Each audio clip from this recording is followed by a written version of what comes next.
Hello, my dearest students, and welcome back. Exams are just around the corner, and I've heard from so many of you that this chapter, coordinate geometry, feels a little tricky. But trust me on this, we're about to make this the easiest chapter in your entire textbook. So are you getting a little tense about all those location-wale questions, the ones asking you to find where a point is? Please, fear not. Seriously, there is absolutely nothing to worry about. We're going to master this together, step by step. So, what do you say?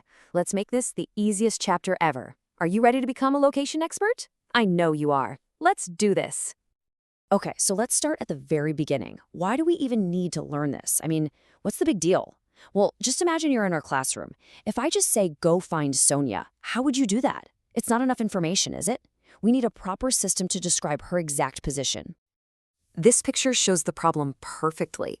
If we only know that Sonia is in the first row, well, you'd have to check every single seat in that row to find her. That's not very efficient, right? But what if we had just one more little piece of information?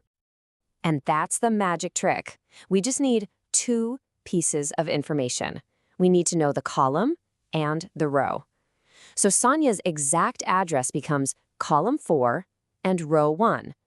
In math, we write this in a very simple way, just like this. 4, 1. That's it.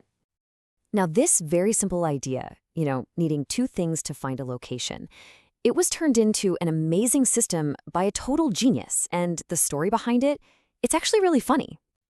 You're not going to believe this, but this man, René Descartes, was just lazing around in his bed one day, watching a fly on the ceiling, and he started thinking, how could I describe the fly's exact position to someone? And bam, that's how he came up with the entire system of coordinate geometry. So you see, great ideas can top up even when you're just relaxing. So, to understand his brilliant idea, let's just imagine we're visiting a magical city. Let's call this city Graph-pur.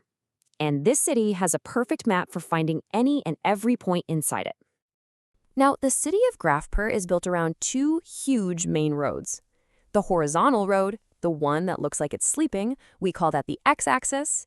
And the vertical road, the one standing tall, that's the y-axis. It's easy to remember, right? The sleeping line and the standing line. Now, right where these two main roads cross each other, that's like the main city square, the main chalk. In our city of Graph-pur, we call this the origin. It's the starting point for everything, and its address is always 0, 0. And because of these two main roads, our entire city gets divided into 4 different neighborhoods, or colonies. In maths, we have a special name for these 4 parts. We call them quadrants. We have quadrant I, 2, 3, and 4. Okay, so now that we know the layout of Graph-pur, let's learn the secret code to find any address in the city. And this secret code is called the X, Y system. This secret code is super simple, really. The first number is the x-coordinate. It has a fancy name, Abscissa, but all it means is how many steps you take left or right along the sleeping x road. The second number is the y-coordinate, or ordinate, and that just tells you how many steps to take up or down on the standing y road. That's all there is to it. And each of our 4 colonies has its own special rule for addresses. In quadrant I, both x and y are positive. In quadrant 2, x is negative, but y is positive. In quadrant 3, both are negative. And in quadrant 4, x is positive and y is negative. It follows a really simple pattern, so it's easy to remember. Okay, enough of the theory. The best way to learn is by doing, right? And the best way to score marks is by solving questions. So let's practice some actual exam-type questions, and you'll see just how easy this is. All right, first question for you. Take a good look at this graph. Can you find the address, the coordinates of point B?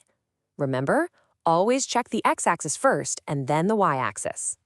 And the answer is -5, 2.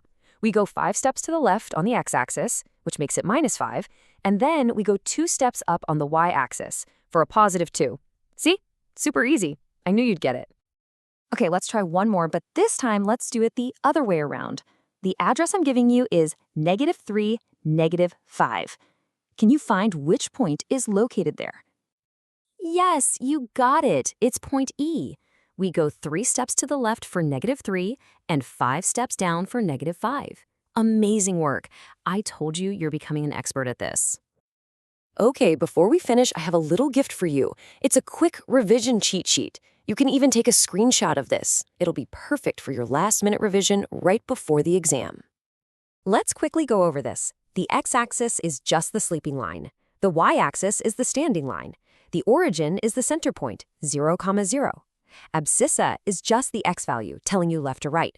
Ordinate is the y value, for up or down. And together, they are the coordinates, the unique address, x, y. Look at that! The whole chapter in one tiny table. And please, don't forget this one very, very important point. Any point that lies directly on the x-axis will have its y-coordinate as 0, and any point that's on the y-axis will have its x-coordinate as 0.